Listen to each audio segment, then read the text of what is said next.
GHMC Boduppal circle IICT కాలనీలో ఆనంద జ్యోతి high school ప్రధాన ఉపాధ్యాయులు భాస్కర్ ఆధ్వర్యంలో ఫుడ్ ఫెస్టివల్ ఘనంగా నిర్వహించారు. ఈ కార్యక్రమంలో ముఖ్య అతిథులుగా మాజీ కార్పొరేటర్ సింగిరెడ్డి పద్మారెడ్డి పాల్గొని కార్యక్రమాన్ని ప్రారంభించారు. ఈ సందర్భంగా సింగిరెడ్డి పద్మారెడ్డి మాట్లాడుతూ మారుతున్న కాలంతో పాటు ఆహారపు అలవాట్లలో కూడా చాలా మార్పులు వస్తున్నాయని, నేటి పిల్లలు విపరీతంగా జంక్ ఫుడ్ గా అలవాటు పడుతున్నారని, ఇలాంటి సమయంలో ఇలాంటి ఫుడ్ ఫెస్టివల్ నిర్వహించడం వల్ల పౌష్టికాహారం వాటి యొక్క ఆవశ్యకత పిల్లలకు తెలుస్తుందని, విద్యార్థులకు మెరుగైన విద్యతో పాటు ఉచిత వైద్య శిబిరాలు, రక్తదాన శిబిరాలు వంటి సేవా కార్యక్రమాలు నిర్వహిస్తున్న ప్రిన్సిపల్ భాస్కర్ ను అభినందించారు. Teachers, please, class-wise, you please take care of your children. Without token, you should not serve the food. Make them to get the tokens first. ఇంకోటి మీకు ఒక ముఖ్య గమనిక, పేరెంట్స్ అందరికీ ఒకటి చెప్తున్నాను వినండి. ఏదైతే అమౌంట్ కలెక్ట్ అవుతుంది కదా, ఈ అమౌంట్ నేను ఓల్డ్ ఏజ్ ఆర్ ఆర్ఫనేజ్ వాళ్ళకి డొనేట్ చేయబోతున్నాను.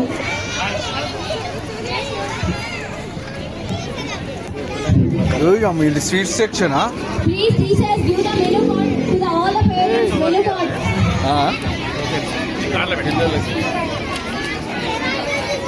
ఎవరైతే కొనాలన్నమాట.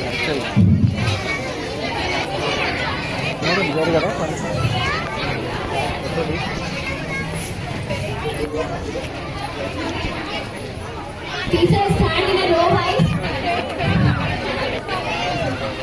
ఇక్కడ ఆనంద్ జ్యోతి స్కూల్లో ఈరోజు మన భాస్కర్ సార్ ప్రిన్సిపల్ గారి ఆధ్వర్యంలో ఫుడ్ ఫెస్టివల్ ఏర్పాటు చేయడం జరిగింది.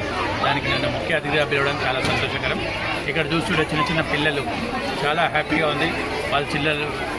వాళ్ళు కష్టపడి నిన్న డే అంతా కష్టపడి వంట ఏం వండాలని ప్రిపేర్ చేసుకొని ఫుడ్ ఎన్ని రకాల ఫుడ్ ఉందంటే ఇక్కడ నాకు కూడా హోటల్ ఉంది, కానీ మా హోటల్లో కూడా మెనూ ఇంతమంది చూడలేదు. చాలా రకాలుగా ఫుడ్ ఉంది ఇక్కడ, చాలా బాగుంది. ఈ పిల్లల్ని ఇట్లా ఎంకరేజ్ చేస్తున్న భాస్కర్ సార్కు ధన్యవాదాలు. సార్ ఇదే కాదు, మా ఇక్కడ చిన్న అఫోర్డబుల్ స్కూల్ ఇది. చిన్న ఆటో డ్రైవర్ కాడ నుంచి చిన్న ఎంప్లాయీస్ కూడా ఈ స్కూల్లో వేసి కొంచెం ఎవరి తగ్గట్టు వాళ్ళకి కొంచెం ఫీజు విషయంలో కానీ నేను కూడా బాగా రికమెండ్ చేసి బాగా సతాయిస్తున్నా సార్. కొంచెం మన పూర్ పీపుల్ కొంచెం చూసి తీసుకోవడానికి కూడా ఎప్పుడు నో అనలేదు. సో సార్ ఇట్లే చేసుకుంటూ స్కూల్ ఇంకా అభివృద్ధి చెందాలని కోరుకుంటున్నాను. వచ్చే సంవత్సరానికి ఇంతకన్నా పెద్దగా ఫుడ్ ఫెస్టివల్ చేయాలని కోరుకుంటున్నాను. Thank you very much. ఎంత బిజీలో ఉన్నా వచ్చినందుకు ప్రత్యేకంగా ధన్యవాదాలు చెప్తున్నాను. సో మేము ఏంటంటే ఇక్కడ ఈ కాలనీలో మనకి మ్యాక్సిమం మిడిల్ క్లాస్ వాళ్ళు చాలామంది ఉన్నారు. వాళ్ళకి బెస్ట్ ఎడ్యుకేషన్ ఇవ్వాలని చెప్పేసి అండ్ మంచి ఎడ్యుకేషన్ ఇస్తుంది. వాళ్ళకి హెల్త్ క్యాంపులు, చిన్న ప్రోగ్రామ్స్, అన్ని యాక్టివిటీస్ ఇంటర్నేషనల్ స్కూల్లో ఉన్న విధంగా మనం కూడా ఇక్కడ ఉన్న పిల్లలకి అందించాలని చెప్పేసి మంచి వేడి ఉన్న స్టాఫ్ మంచి యాక్టివిటీస్ చేస్తూ ఇలానే ముందుకు సార్. మీ యొక్క కోఆపరేషన్ ఎక్కడికి మాకు ఉండాలని చెప్పేసి థ్యాంక్ యూ సార్. ఈరోజు ఫుడ్ దీని గురించి చెప్పండి. సో మెయిన్గా ఈరోజు పిల్లలకి ఫుడ్ ఫెస్టివల్ అంటే ఏంటంటే వాళ్ళకి ఏ విధమైన ఫుడ్స్ ఉంటాయి, అంటే మనకి రకరకాల ఫుడ్స్ వాళ్ళకి చిన్నపిల్లలు కూడా తెలియదు వాళ్ళకి ఏ విధంగా ఉంటాయి. అండ్ జంక్ ఫుడ్ బయట వాళ్ళు తినకుండా మామూలుగా మన ఇంట్లో ప్రతి ఒక్క పేరెంట్ చెప్పగానే వాళ్ళు ప్రిపేర్ చేసినందుకు వాళ్ళకి స్పెషల్ థ్యాంక్స్. అండ్ వాళ్ళకి మెయిన్గా జంక్ ఫుడ్ గురించి వాళ్ళకి బయట తినకుండా ఏ విధంగా ఇంకా ప్రిపరేషన్ తినాలి, వెరైటీస్ ఎలా ఉంటాయి అనేది వాళ్ళకి తెలియడానికి ఈ ఫుడ్ ఫెస్టివల్ అనేది చేయాలనుకుంటున్నాను. సో ఎవ్రీ ఇయర్ ఇలానే కంటిన్యూ చేస్తాను.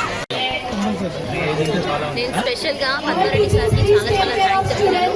ప్రతి ఒక్క ఈవెంట్లో సార్ ఏ ఈవెంట్లో కాదనుకున్నా ప్రతిసారి మాకు సపోర్ట్ చేస్తూ మాకు ఎంతో హెల్ప్గా ఉంటున్నాను సార్.